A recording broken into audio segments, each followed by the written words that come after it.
I devoted 8 years to my wife. Then I overheard her laughing about how she used me like a dog, and then If someone had told me 10 years ago that I'd end up standing in my driveway, exhausted, while my wife laughed about me behind my back, I would have laughed too.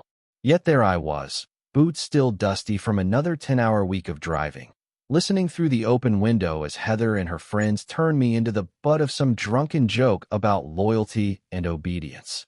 My name's Charlie, I'm 37, and up until 2 weeks ago, I thought my marriage might not be perfect, but it was strong enough to last. We'd had rough patches, sure, but I believed that deep down, we respected each other. That belief shattered completely one humid Friday night after a brutal week of driving my mother-in-law Margot to dialysis sessions across Savannah, rising before dawn to sit in sterile waiting rooms while the woman I loved barely noticed. Heather works corporate hours at a marketing firm and insists her schedule can't change.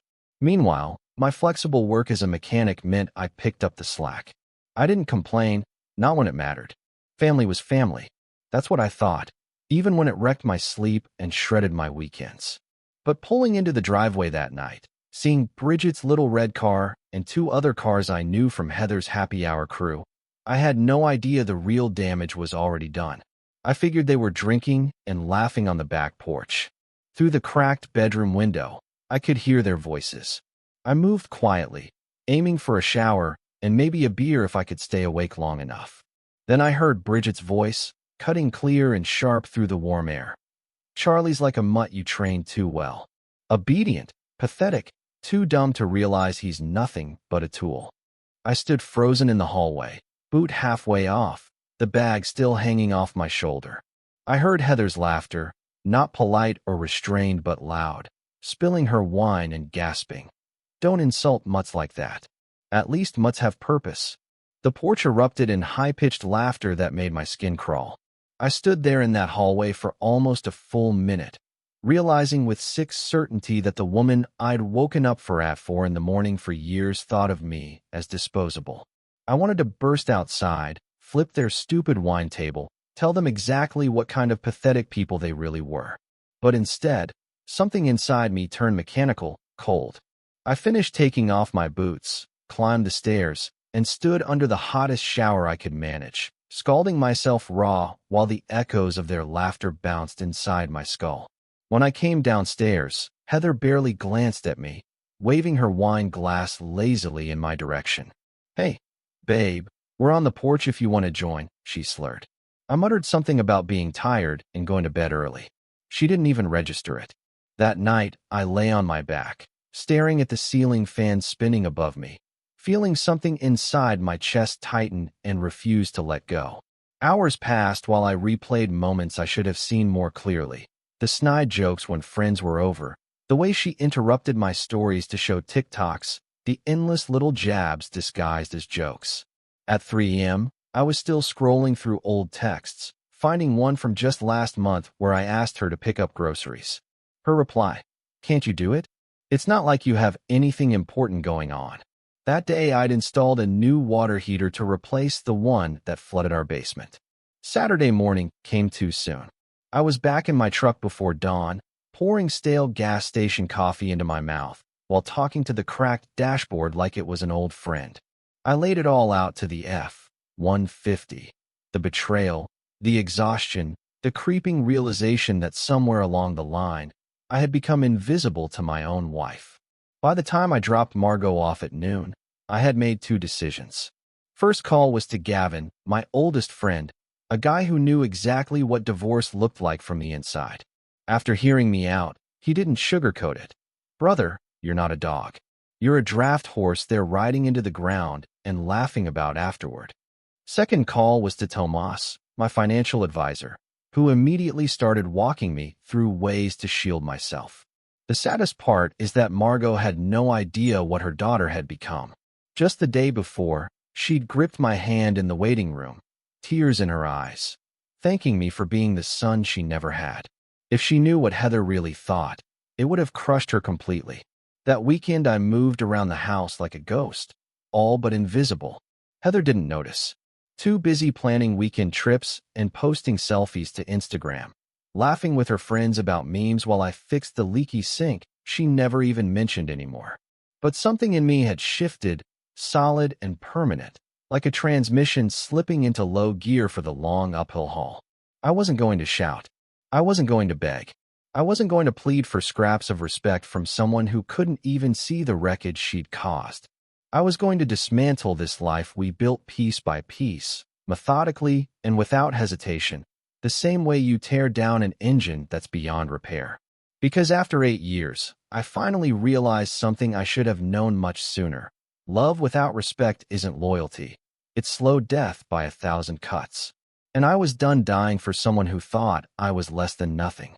The morning after hearing my wife laugh about me like I was nothing more than a joke, I moved through the house like a machine set on autopilot. I didn't speak unless necessary. I cooked breakfast mechanically, stacked dishes in the sink without meeting Heather's eyes, and left the house with my duffel bag half-packed, though I knew she was too busy scrolling her phone to notice anything was different. By Sunday evening, I had set up a separate bank account under my name only, redirecting my next paycheck to land safely away from our joint funds. I wasn't about to let myself get cleaned out once Heather realized things were slipping from her grip. I left enough money behind to cover the basics, mortgage, utilities, because if this was going to end, it wasn't going to be messy by my hand.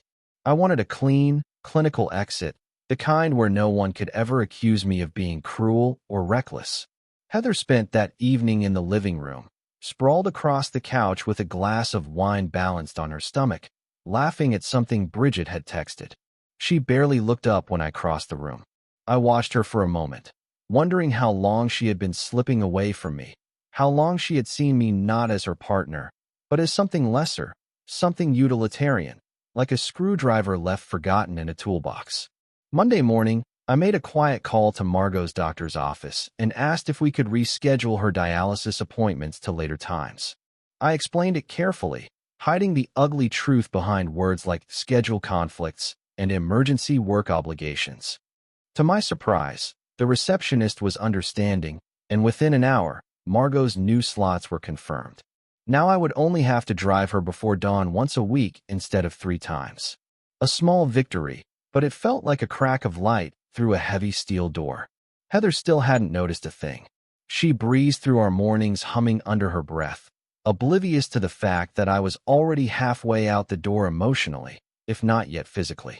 The silence between us stretched wider every day, but she filled it with the noise of TikTok videos and group chats about meaningless weekend plans. Tuesday night, everything shifted. I wasn't planning to confront her yet. I wanted more time, more preparation, but sometimes the universe doesn't wait for your timetable. We were sitting at the kitchen table, Heather tapping her nails against her wine glass, barely pretending to listen as I mentioned the bathroom faucet leaking again. Without thinking, without planning it, the words slipped out of my mouth. "I heard what you said about me on the porch," I said, voice low, controlled. Every word. For the first time in days, Heather froze. Her phone hovered above the table. Her thumb paused mid-scroll. Her eyes went wide for a fraction of a second before narrowing into something cold, calculating. She laughed awkwardly, brushing a strand of hair behind her ear, and said, "What are you even talking about? You're being weird." I repeated Bridget's words to her exactly, mimicking the cruel cadence she'd used, the drunken lilt. Heather's face twisted in something ugly, something not quite anger, not quite shame. She shifted tactics immediately, waving one hand dismissively and saying, "Oh my God, it was just girl talk. Everyone vents about their husbands sometimes. You're making this into a thing." I didn't respond right away. I just stared at her, letting the heavy silence stretch until the wine in her glass trembled from the tension alone. When I finally spoke, my voice was almost too calm. "Do you think it's normal to call your husband a pathetic mutt after he spends his week driving your sick mother to the hospital before dawn?" For a moment, Heather looked like she might cry. Her eyes got shiny, and she pressed the back of her hand dramatically against her forehead, as if she were some character from an old soap opera. But it wasn't real. It wasn't remorse. It was another performance, another manipulation trick she'd probably been rehearsing for years without realizing it. "I'm sorry you feel that way," she whispered, her voice breaking in all the right places. Not, "I'm sorry for what I did." No, just sorry I had the audacity to feel hurt by it. That night, I didn't sleep. I lay awake in the guest room, my new territory, staring at the ceiling, mentally reassembling my life piece by piece. There would be no more second chances, no more late-night talks where promises were made and broken by breakfast. I was past that now. The next day, I met Wyatt, Heather's brother, for coffee at a place near the hardware store. He was one of the few people in Heather's family I genuinely liked. Straightforward, no tolerance for bullshit. When he asked why I looked like hell, I didn't dodge the question. Instead, I pulled out my phone and played him a recording. See, after overhearing that conversation on the porch, something in me had clicked into survival mode. I didn't just stand there. I quietly placed my phone under the open window and hit the voice memo app, recording every second of their laughter, every cruel joke. In Georgia, only one party has to consent to a recording, and I made sure to double-check the law before ever hitting save. Wyatt listened, silent at first. Then with his jaw tightening so hard, I thought he might break a tooth. By the end, he was shaking his head, rubbing his face like he couldn't believe what he'd heard. "She said that about you?" he muttered, half to himself. I nodded. Without a word, he asked me to send him the recording. I did, right there in the coffee shop, my hand steady for the first time in days. What I didn't know then was that Wyatt wasn't the only one who needed to hear it. Within 24 hours, Margot knew everything. Wyatt played the recording for her, and according to him, she cried harder than he had ever seen, sobbing over the phone for nearly an hour before finally mustering the strength to call Heather and unleash a tirade that shook the very foundations of whatever fantasy world Heather had been living in. Meanwhile, at home, I went into full gray rock mode. I stopped cooking her favorite meals, stopped fixing small things around the house, stopped pretending to care about her day. I became a shadow, polite, present, but unreachable. Heather tried to win me back with weak attempts, flowers I didn't want, takeout dinners I ate in silence. I heard her crying once through the air vent, late one night after polishing off 3 bottles of wine, whispering into the phone to Bridget that she didn't understand why I was acting so cold. The answer was simple. I wasn't acting cold. I had simply stopped acting warm. The day after Wyatt and Margot learned the truth, the silence inside our house became unbearable, thick like a fog you couldn't see through or breathe properly inside. Heather didn't confront me, didn't ask what I knew or how I knew it. Instead, she floated through the rooms like a ghost, too afraid to break the delicate standoff. She must have known she couldn't win anymore. By the end of the week, I had moved essential things, documents, my grandfather's old watch, hard drives full of family photos, quietly into the back of my truck whenever Heather went out shopping or met her friends for wine. I wasn't rushing. I wanted it clean, calculated, without the chaos she probably expected if she realized what was coming. I wasn't about to give her the satisfaction of seeing me lose my temper or beg for anything. One morning while Heather was at a hair appointment, I stood in the middle of our living room, looking around at the furniture we'd picked together, the photos we'd hung, the kitchen I'd remodeled with my own hands. There was a bitter finality to it all, like walking through the skeleton of a house long abandoned, wondering why it ever felt like home. I texted Gavin and 2 other friends, guys I trusted, asking if they were free on Friday. They didn't even ask questions, they just said, "What time?" Then came the unexpected twist. Bridget showed up at our door one rainy afternoon, standing awkwardly under the porch light, clutching her purse like it was a shield. I almost didn't open the door, but curiosity got the better of me. She asked if we could talk alone.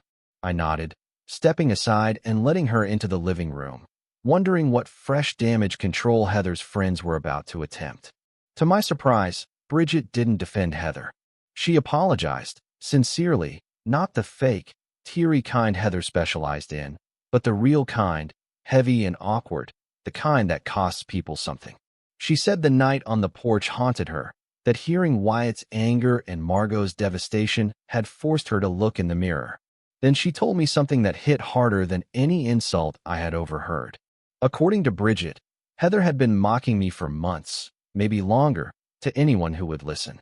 Little jabs at dinner parties about how simple I was, how easy it was to get me to do anything she wanted. Bridget said Heather once bragged that all she had to do was bat her eyes, and I would jump to fix anything, buy anything, agree to anything. Hearing that wasn't surprising anymore, but it was clarifying.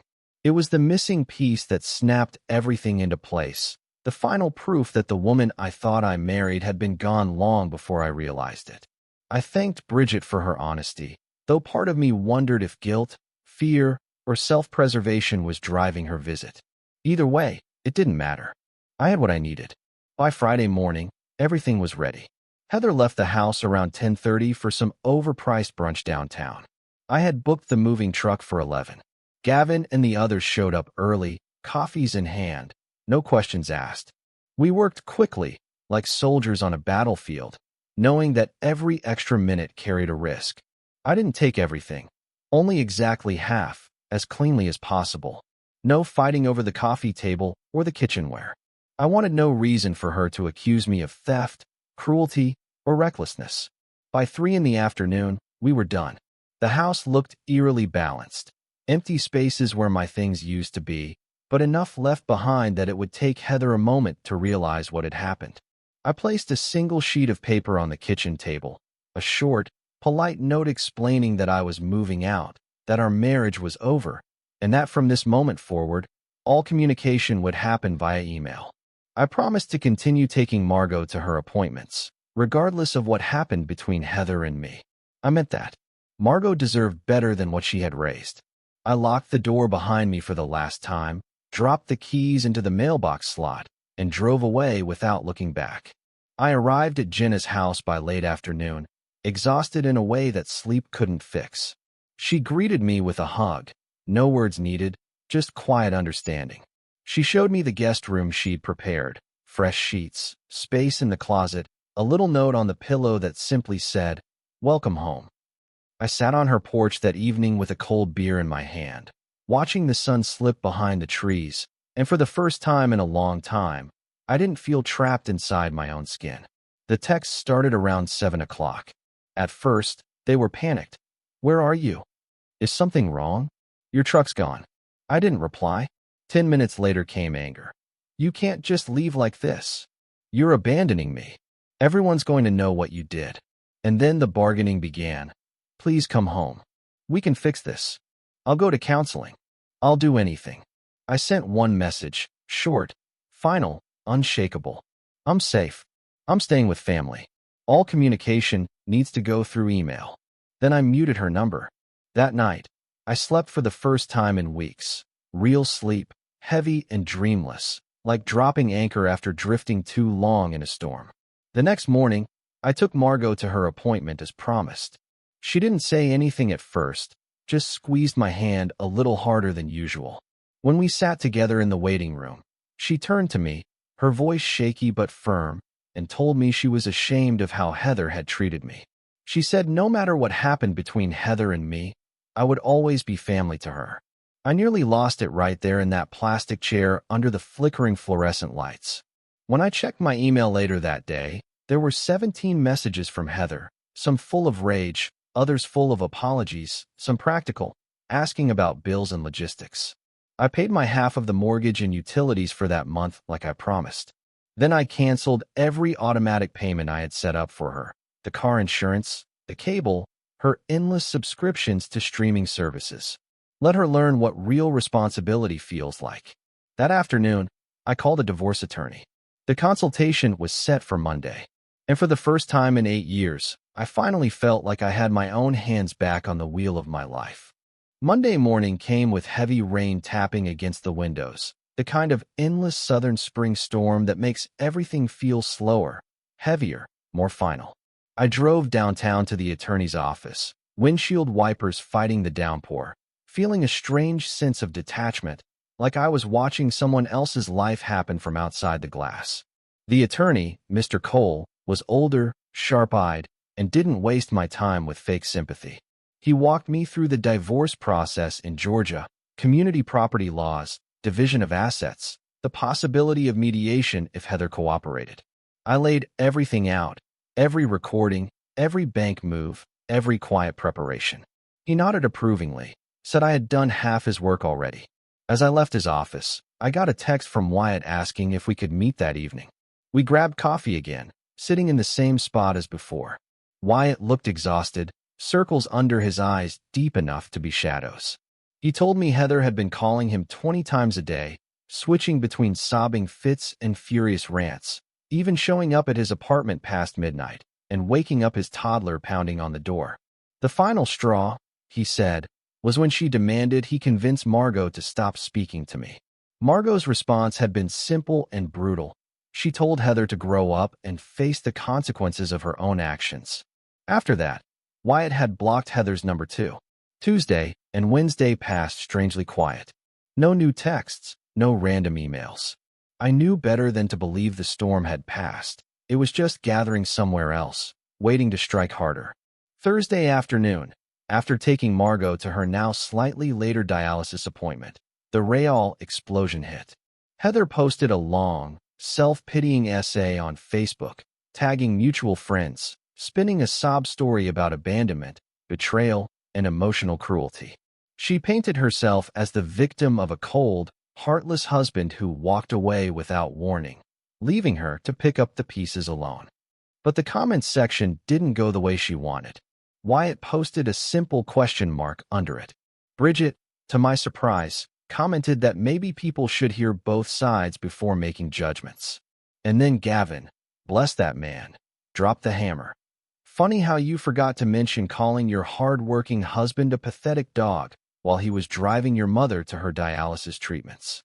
That comment got 37 likes before Heather deleted the entire post and locked down her profile. Friday came, and with it, the first trip back to the house to pick up the rest of my things. Heather agreed to be at work while I cleared out. Walking into that house was like stepping into the aftermath of a hurricane. Dirty dishes were piled up in the sink, empty wine bottles scattered across the counter, half-eaten takeout containers littering the living room. The kitchen faucet was still leaking, worse than before, and she had apparently tried to fix it herself, judging by the dismantled parts and rusted wrench left abandoned on the counter.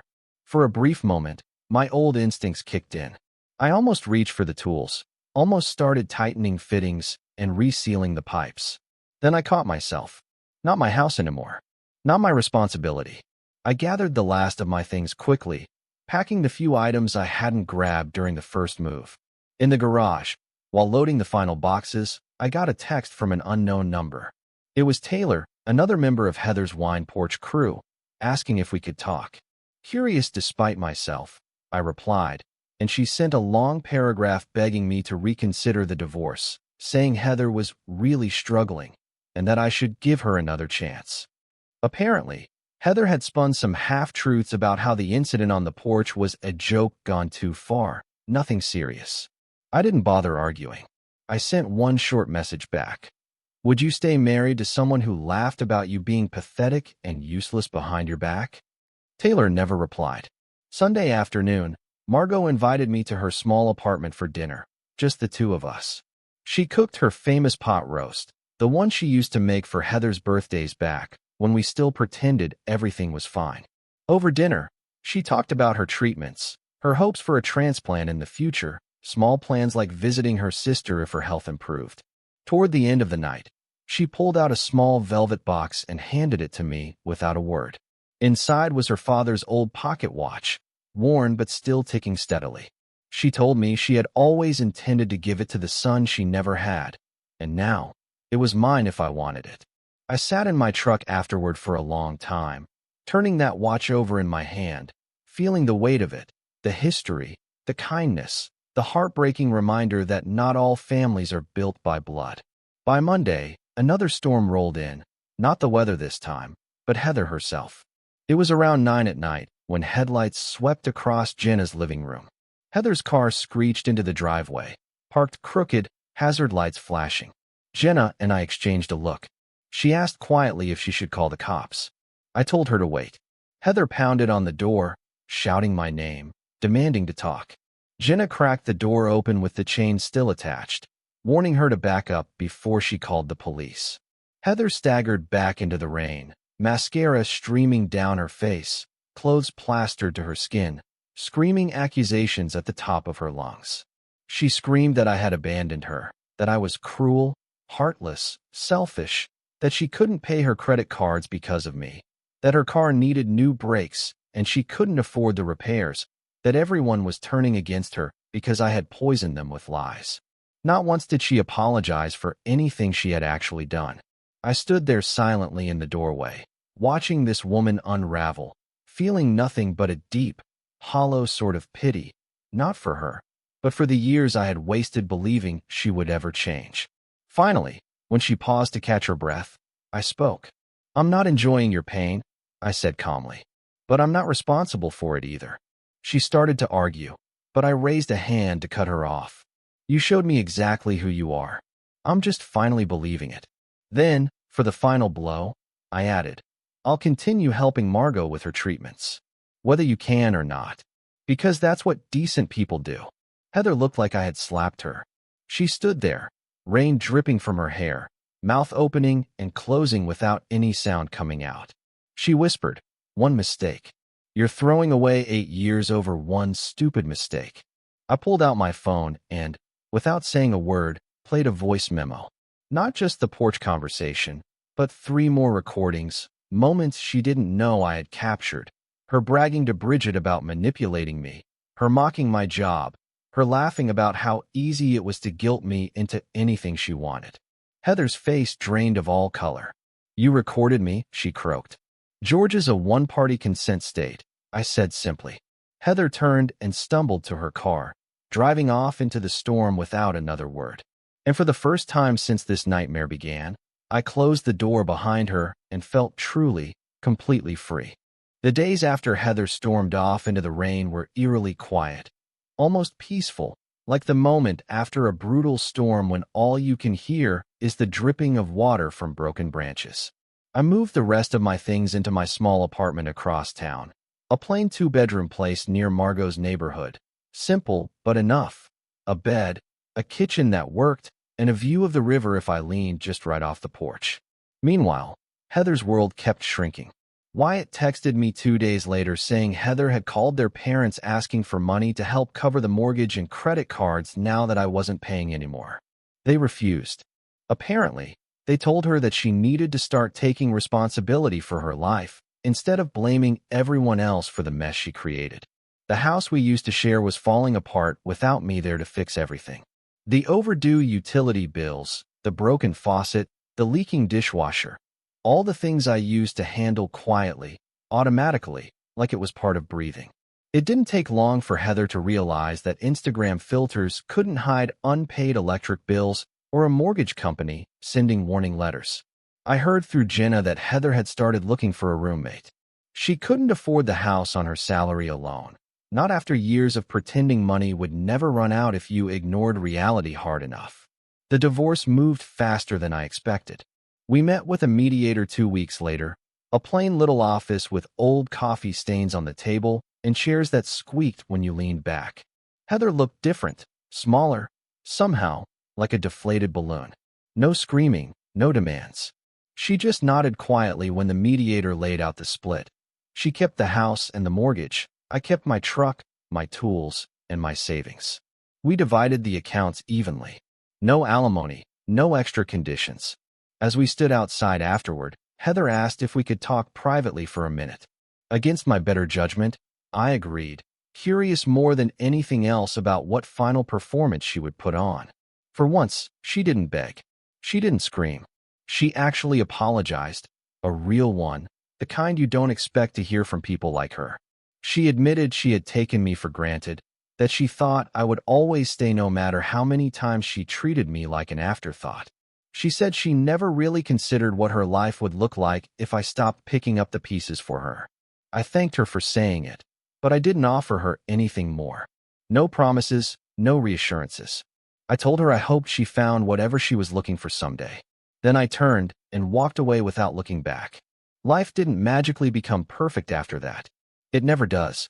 My apartment has these old pipes that groan and rattle at night. The neighbor's dog howls at 5 in the morning like a broken alarm clock, and half the outlets spark if you plug in too many things at once. But the difference is, it's my life now. My noise. My broken things to fix or not fix if I feel like it.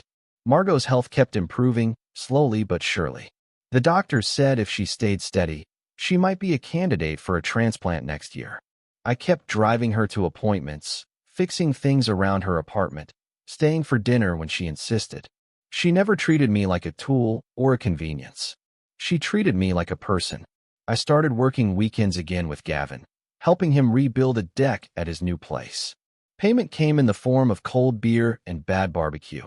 But it wasn't about the money. It was about standing outside in the sunlight, wood and sweat and laughter filling the air, feeling useful in a way that didn't leave you hollow. I didn't jump into another relationship. Wasn't interested. I needed time to remember who I was when no one else was pulling the strings. There were lonely nights, sure. Sometimes I'd reach across the bed half asleep, expecting to find someone there, only to meet cold sheets. Sometimes I caught myself still setting 2 plates for dinner by habit. Healing isn't a clean line. It's a busted-up road full of potholes you hit when you're not paying attention. But slowly, surely, the bruises inside started to fade.